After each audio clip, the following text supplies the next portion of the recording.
I've had discussions on television in Denmark with priests and... oh, really? Yeah, poor them, yeah. They can't answer my questions, unfortunately.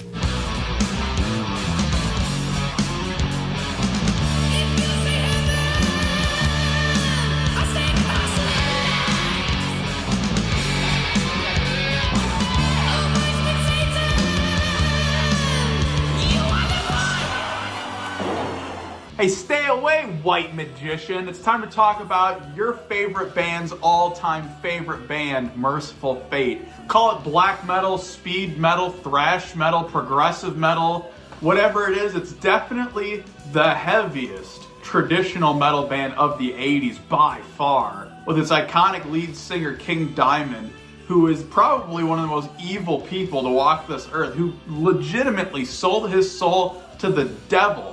He wasn't just going to go to hell, he was going to get first-class seating there. Now, don't you dare contradict me and say that he was just doing it as an act and he's an atheist. Stop questioning me. Some glasses was rising, in the air in my apartment, and that got me interested in the occult, so I started reading a lot of books about the occult. And the way those books describe Satanism was not very nice, I couldn't go for that at all because it seemed sick to me.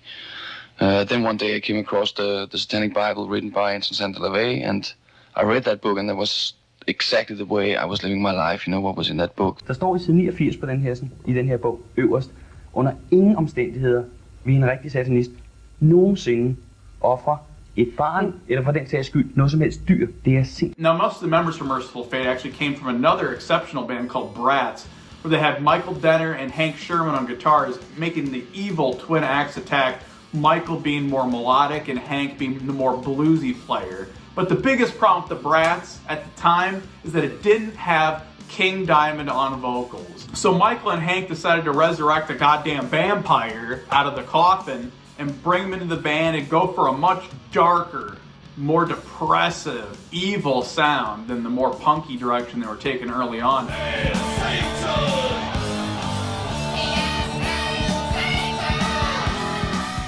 And this pissed off the label something awful, and they wanted nothing to do with this band, so they decided to dissolve it and start over as Mercyful Fate.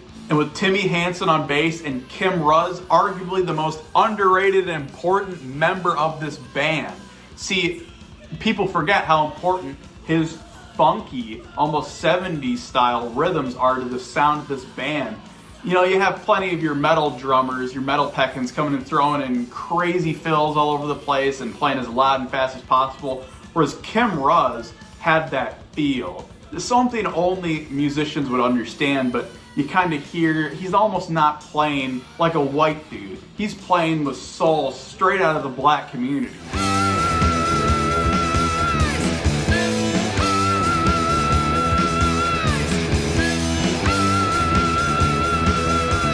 Then they did the Mercyful Fate EP. Some people call it Nuns Have No Fun. And you just look at that album cover and even the songs and the lyrics of Nuns Have No Fun saying C-U-N-T. Like, they just didn't give a shit. You could tell they used to be a punk band, but they took it to the extreme, trying to piss as many people off as humanly possible. King Diamond is well known as kind of an acquired taste, nowadays renowned for his intense falsettos and operatic screams. But people forget that in early Mercyful Fate, he actually used to do a lot of depressive singing that almost sounded like it was from New Wave. And his singing is at the absolute best on the greatest song on here, and arguably the best song the band ever did, Corpse Without a Soul, where he is constantly screaming about loving Satan. Satan is taking his!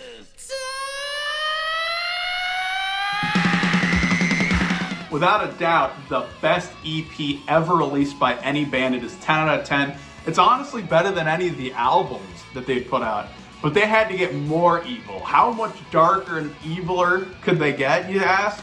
Well, King recorded the entire next album in the blackest room he could find with candles and a satanic altar. I just can't believe in God because he's that evil. If he is so all-powerful and almighty, why can't he come down to earth and show himself to people so that they can see that he's for real and that he's the guy to believe in. Instead, he sits up in his heaven, those people, they don't believe in me, and when that final day comes, I'm gonna roast them in hell.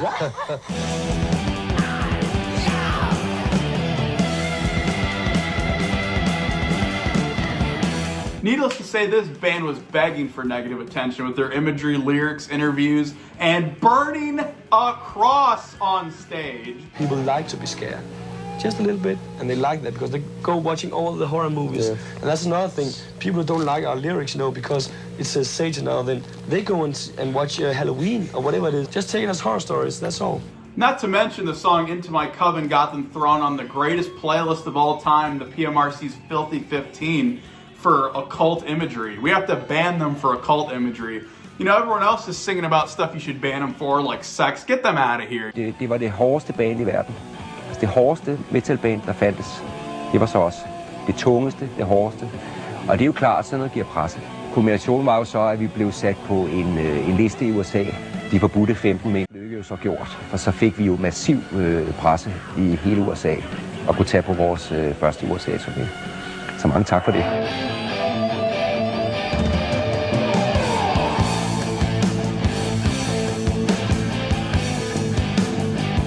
But we also have other classics on here like Curse of the Pharaoh, and who could forget the opener Evil with some of the greatest lyrics of all time. I'll be the first to watch your funeral, but the last to leave. And of this early material, most of it is written solely by Hank Sherman, and especially so on the lengthy epic on here, Satan's Fall, which is we're showing the progressive tendencies of the band, where it basically sounds like 10 short songs Frankenstein and jammed together, but 10 awesome songs. And the best part is the fast part at the end.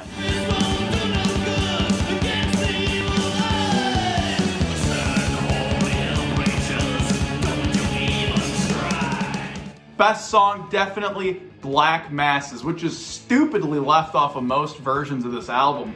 Oh, a bonus track. Leave off the best fucking song on the album as a bonus track. Once again showing Kim Ruzz as one of the greatest, most underrated metal drummers ever. Feel is more important than anything else.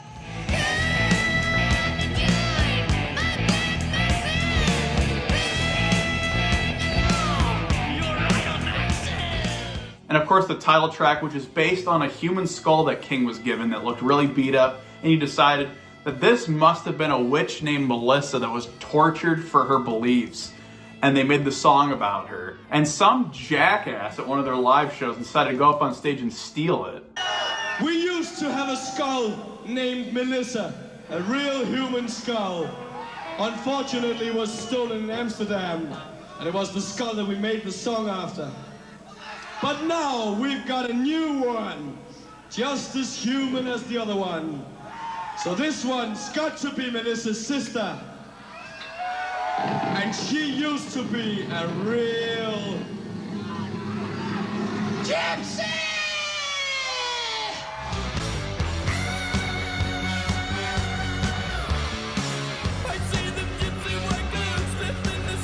Den her sådan er lårbenet fra et menneske, og her er kindbenet. Og det er så formet som et kors, hvorpå mikrofonen bliver sat på her. Den fungerer som mikrofonholder. This has got to be the greatest Mercyful Fate album. All the songs are great. The production is hot fucking fire.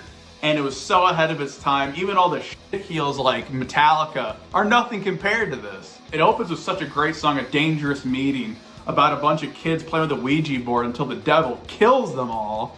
And then you have the title track, sort of, called The Oath, which is the epic on the album, written solely by King Diamond, showing kind of what his solo career would be, with lots of symphonics, noodling guitars, and honestly blows Iron Maiden out of the water when it comes to great lead guitar work all over it. And let's be honest here, Steve, maybe you need some of this energy. Maybe if you didn't lose the Beast's number and gave him a call for once, your shit wouldn't suck so bad.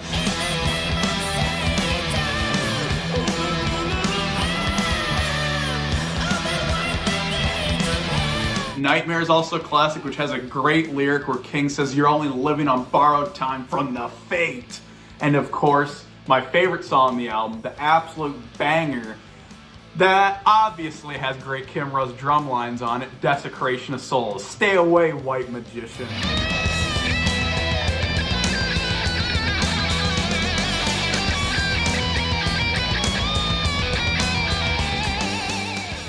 And another solely written by King Diamond song ends the album, Come to the Sabbath, about a bunch of witches summoning the devil. And it's funny, with that song, they're basically referencing the one band that is actually cooler than Mercyful Fate, and basically big brothers them, Black Sabbath.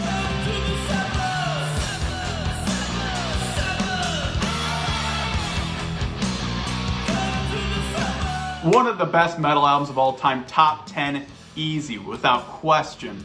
Unfortunately though, this is exactly when the band started to fall apart. The band members were starting to get egos and thinking they were the hot shit and wanted to take different musical directions. Hank Sherman wanted to take the band in more of a sellout pop direction and would eventually form the band Fate, which sounds nothing like any of this material.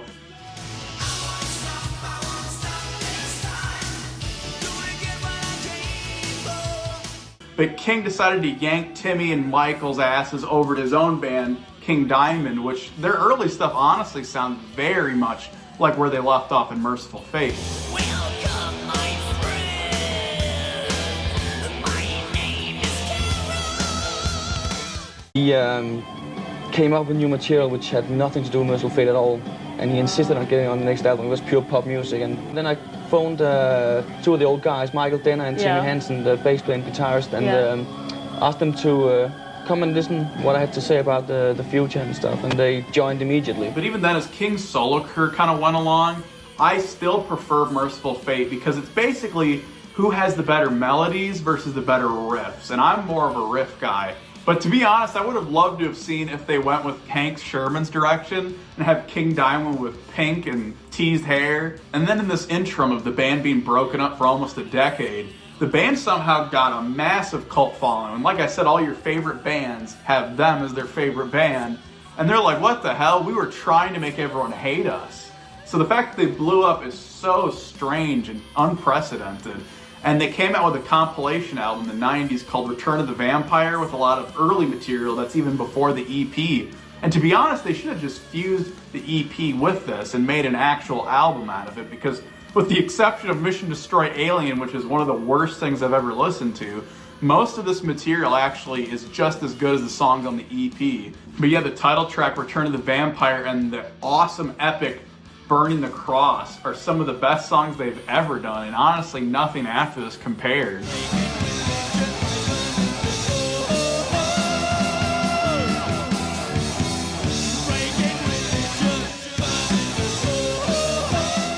So then of course Michael Denner, who's no longer in King Diamond at this point in the 90s, starts to hang out with Hank Sherman, and they start writing stuff that King gets a little earful of and says, holy shit, this sounds like old school good Mercyful Fate. We gotta bring the band back together, but left out the best member that ever played drums, Kim Ruzz. What the hell were they thinking with that? I don't care if he had an ego. I don't care if he was hard to get along with. He's one of the most important parts of the sound of the band. It felt like we'd just done the last album, Don't Break the Oath, a couple of days before. We joined again and started working. So the chemistry was there immediately. It was unbelievable.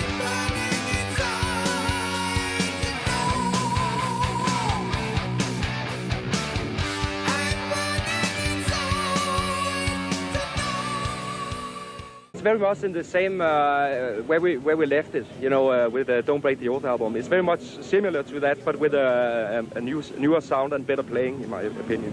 Honestly, the album's really good, and it's one of the best Mercyful Fate albums with a really good production and some kick-ass ripping riffs that do not hold back. They sound like they're straight out of the glory days, with songs like Egypt and The Old Oak Hanging Tree. It's the old oak hanging tree.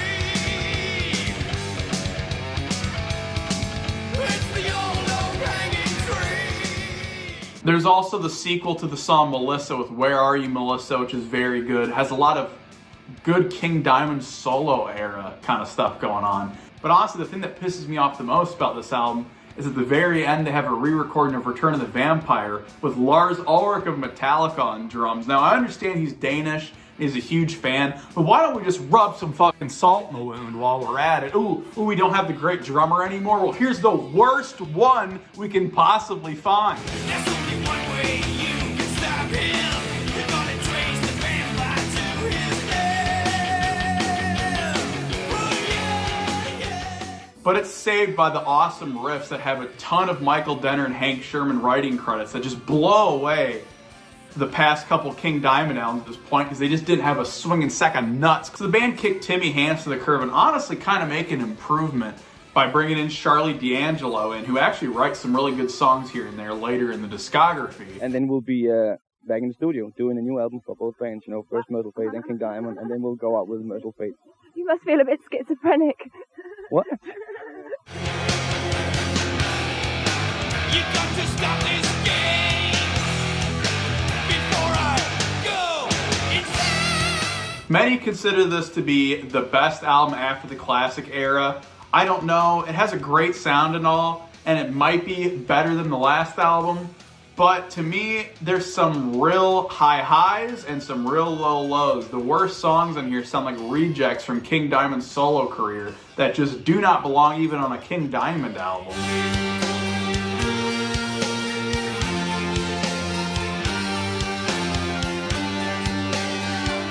He also tried to avoid doing the satanic themes in the lyrics because everyone misunderstood my lyrics and took it out of context. What else were we supposed to take out of it? Like, that's the reason why people thought you guys were edgy and got into you, and then you're just gonna be pussies and run away from that. You have kick-ass songs like The Mad Arab, The Preacher, and Nightmare Be Thy Name, which sounds straight out of the 80s. And my favorite song on here, Dancing the Witch's Dance, which, funnily enough, the music video, you look, King Diamond looks like he's getting real dirty and satanic with that dog in front of him.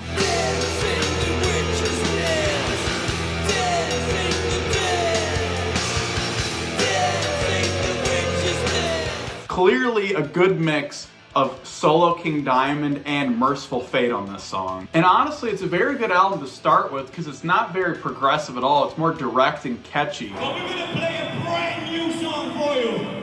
There's a new Mercyful Fate album coming out soon. It's called Into the Unknown. This is the uninvited guest. He's right here.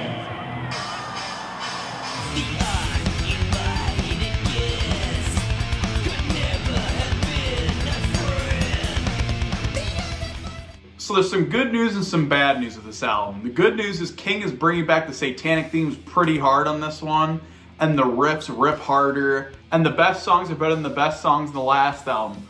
The bad news is it has some of the worst songs that Mercyful Fate has ever done on here. It also has King Diamond doing some of his most pathetic talk singing ever, seeming like he's completely bored, but the smoking is really just getting to his throat badly at this point. Some great songs in here though, like The Uninvited Guest, about an old man that stalks a guy at his house. He lets the old man in and he reveals to him that his name is Damien and that he used to live at that house. Classic song.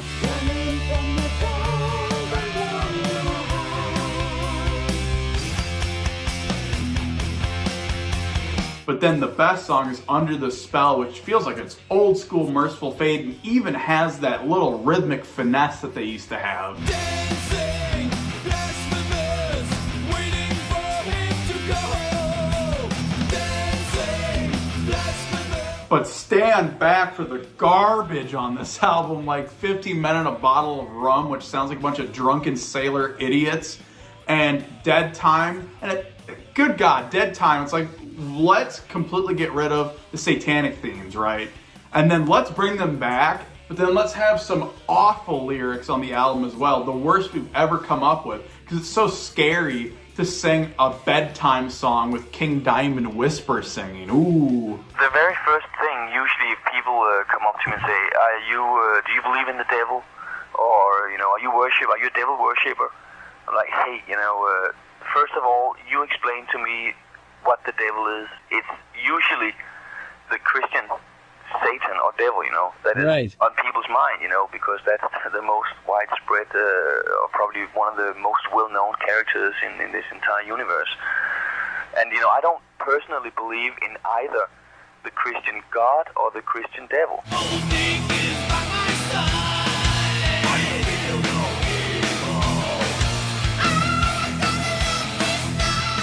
The longest song we ever wrote is on the album, actually. So it's like, you know, it's really going back to the roots, I think. With long songs and... Yeah, the title track, Dead Again, is 13 minutes and 40 seconds. Oh, that's And there's just all kinds of stuff going on there. Dead Again is such a catch-22 situation. All the good news this time is that the complex songwriting is back with some of their longest songs they've had in a while, trying to be more progressive and heavy, and King Diamond's singing is starting to sound a lot better. The bad news, the production, right down the fucking tubes and sounds awful. And also, some of the songwriting, even though it's more complex, it's like they were picking riffs out of the dumpster. The song Banshee is irritating, and then the title track, it's like, you know, I like getting excited at a long Mercyful Fate song and saying, ooh, it's gonna be epic, it's gonna be heavy, it's gonna be all over the place, ooh, you know, 11 minutes, ah, ooh, ah, and then, you know, you listen to it and it's fucking torture. You know, there's another song on here called Torture, and this should have been the title of the song. You know, how embarrassing. It is more pathetic and cringy and cornier than anything King Diamond has ever done in his entire life. And you pick this moment to sink the album's credibility with the biggest, fattest piece of shit on the album. I hear an orchestra, I see an orchestra, I need an orchestra, I need an orchestra. You know, I think the loss of Michael Denner at this point really harmed them more than they realized, because he was at least good at keeping them on track and having another third opinion into the situation. But King, for some reason, going forward, just can't get along with the guy. But there's honestly some really good songs on here, though, to balance it out, and better than some of the stuff of the past couple albums, like The Lady Who Cries, which is about people praying to a statue that turns out to be Satan. And you have Sucking Your Blood, which is awesome, and Torture was great, as I mentioned. But there's just a lot of filler tracks all over it, or just complete dog shit. But the ending track, Crossroads, is by far the best song that this band has done since the 80s. And it wasn't even written by King or Hank, it was written by Sharlee, the bass player. How truly embarrassing that you old geriatric bastards can't even put out a song as good as your young bass player that had nothing to do with the classic period. And it sounds like it's straight out of that 80s era too. You are silly.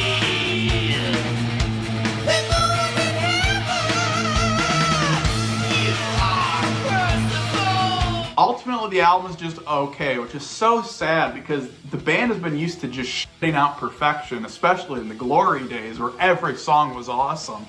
And now it's like this album wishes it was Don't Break the L. The new one is a reaction towards the last one, so this one is much shorter songs, much faster songs. So we got enough of the symphonic crap on the last albums, and now it's just metal.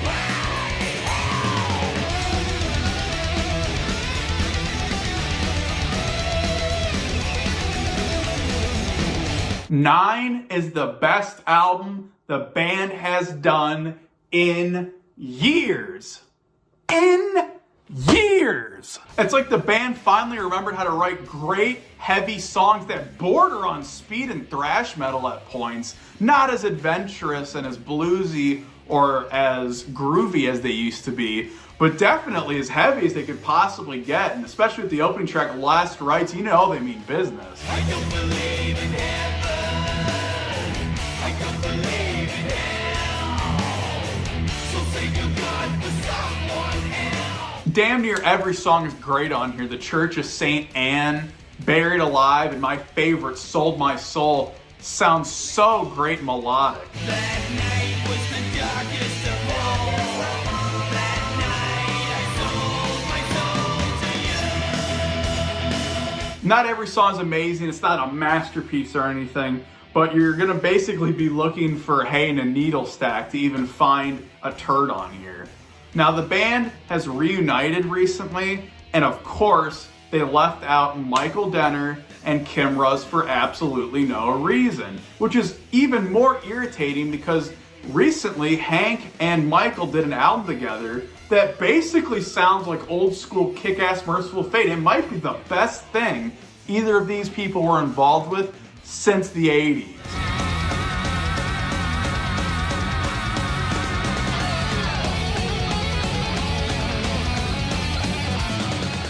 I don't know what the problem is. I don't know why King can't just get over whatever the issue is and invite the guy, because apparently it's all on King's shoulders. he's the one that doesn't want Michael there, and it's just annoying beyond belief, especially knowing how good the chemistry still is between him and Hank. But the band keeps claiming that they're writing material, which is, in King Diamond world, basically meaning that nothing's gonna come out. I mean, they hold off on stuff longer than Tool does these days.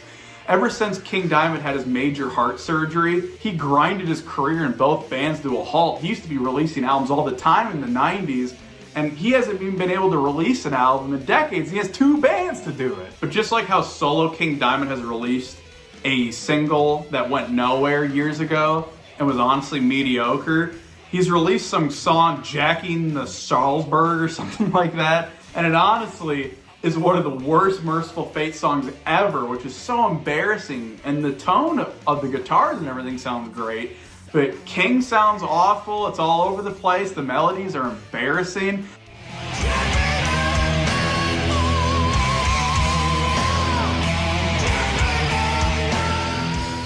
Now look, I understand that Mercyful Fate have set the bar extremely high in the past. I mean, we're asking them to do a 10 out of 10 song like they used to do.